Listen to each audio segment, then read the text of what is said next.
സിനിമയൊന്നും ഇല്ലാത്തൊരു കാലത്ത് സിനിമ എന്ന് പറഞ്ഞൊരു സാധനം വന്നപ്പോൾ ജനങ്ങൾക്ക് എൻ്റർടൈൻമെൻറ്റ് എന്ന് പറഞ്ഞാൽ സിനിമ മാത്രമായിരുന്നു.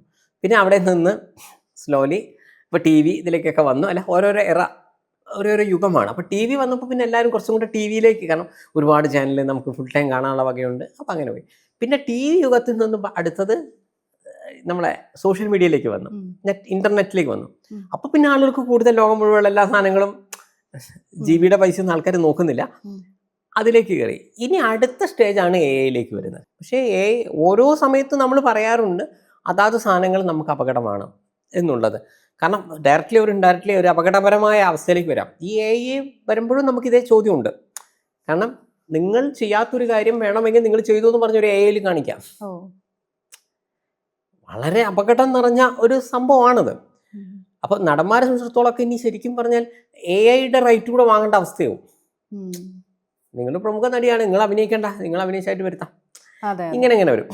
അതായത് ഒരുപാട് പേർക്ക് ഇവിടെ ജോലി പോകും. ഇത് സോഷ്യൽ മീഡിയ വന്നപ്പോഴും നമ്മൾ പറഞ്ഞത് തന്നെയാണ്.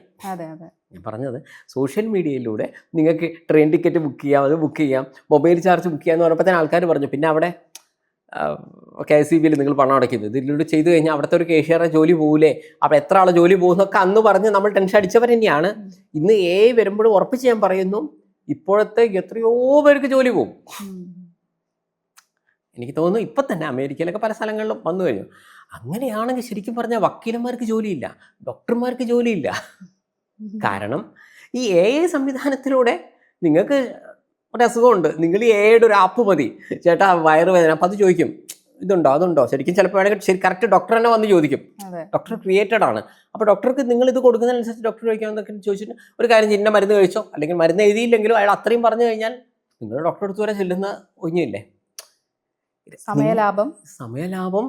അപ്പോൾ ഇനി നിങ്ങളൊരു കേസുമായിട്ട് ചെല്ലുന്നു, X എന്ന് പറഞ്ഞ വ്യക്തി Yനെ തല്ലി എന്നൊരു കേസാണെങ്കിൽ വേണമെങ്കിൽ AI സംവിധാനത്തിലൂടെ എത്തി തീർക്കാം. ഞാൻ പറഞ്ഞത് എന്താണ് നിങ്ങളെ പരാതി, ഈ പരാതി AI പഠിക്കുന്നു. ഈ 2 വക്കീലന്മാരുടെ റോളൊക്കെ വേണമെങ്കിൽ AI തന്നെ ചെയ്യും. മനസ്സിലായില്ലേ? അപ്പം നിങ്ങൾക്ക് വീട്ടിൽ തന്നെ ഇരുന്നിട്ട് അവസാനം പറയും ഇവൻ ചെയ്ത് തന്നെയാണ് തെറ്റ്, അവൻ 5000 രൂപ 5 വർഷത്തെ തടവെന്ന് പറഞ്ഞു കഴിഞ്ഞാൽ ജഡ്ജിയും വേണ്ട, ഇതൊന്നും വേണ്ട. കാരണം AI സിസ്റ്റത്തിൽ ഇതുണ്ട്.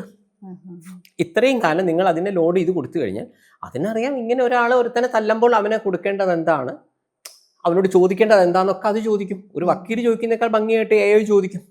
കാരണം അതിന് റെക്കോർഡാണ്. അങ്ങനെ വരുമ്പോൾ ഇവിടെ വക്കീലന്മാർക്കൊക്കെ ജോലി നഷ്ടപ്പെടും. എല്ലാവരും എന്നല്ല, കുറേ പേർക്ക് ഇപ്പോൾ ഇത് സീരിയസ് ആയി വന്നു കഴിഞ്ഞാൽ കുറേ പേർക്ക് വരാനുണ്ട്. പിന്നെ അതേപോലെ ഇനിയിപ്പോൾ ഉള്ള കാലത്ത് നമ്മളൊരു വിഷ്വൽ എവിഡൻസ് കണ്ടാൽ പോലും നമുക്ക് ഒന്നുകൂടെ ചിന്തിക്കേണ്ട അവസ്ഥയും ക്രിയേറ്റ് ചെയ്യപ്പെടാം.